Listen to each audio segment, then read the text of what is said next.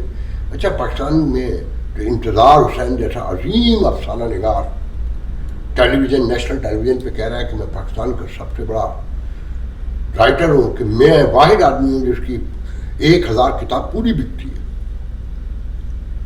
کیا قحط الرجال ہے, اور کیا قحط پڑا ہے, اور کیا آپ ذہنی حالت دیکھیں اس خطے کی کہ انتظار حسین جیسا رائٹر, اس کی کتاب 1000 بکا کرتی تھی.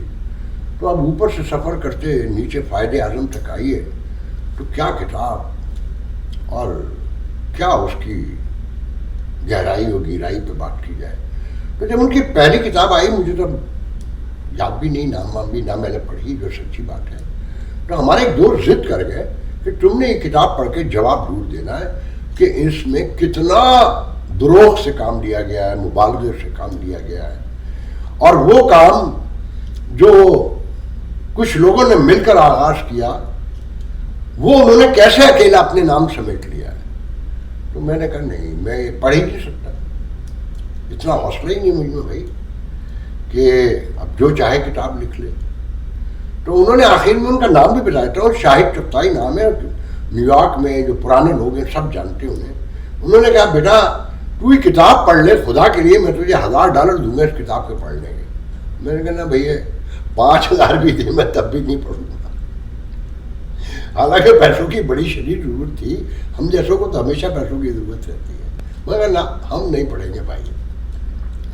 تو تیسری کتاب کا جب مجھ سے کسی نے ذکر کیا تو میں نے کہا بھائی آپ نے پڑھی, کہہ لیں نہیں. میں نے کہا کتنے جاننے والوں نے اب تک پڑھی, کہہ لیں کہ کسی نے بھی نہیں پڑھی.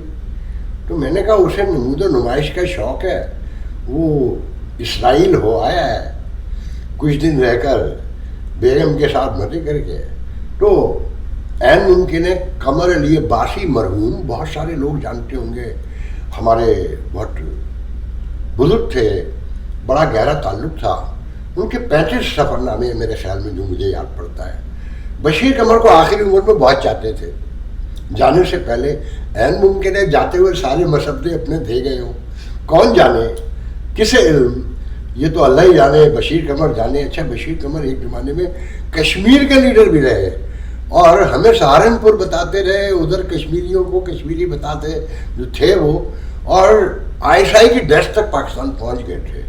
کافی دیر چندہ بھی لیتے رہے وہاں سے, مبینہ طور پہ کہہ رہا ہوں میں کنفرم نہیں کر سکتا کہ, مگر کچھ چیزوں کا میں گواہ ہوں. اگر مجھے کہیں بلایا جائے تو میں اسے ثابت کر دوں گا. آج کے لیے اجازت دیجیے, انشاءاللہ کل ملاقات ہوگی. اللہ حافظ.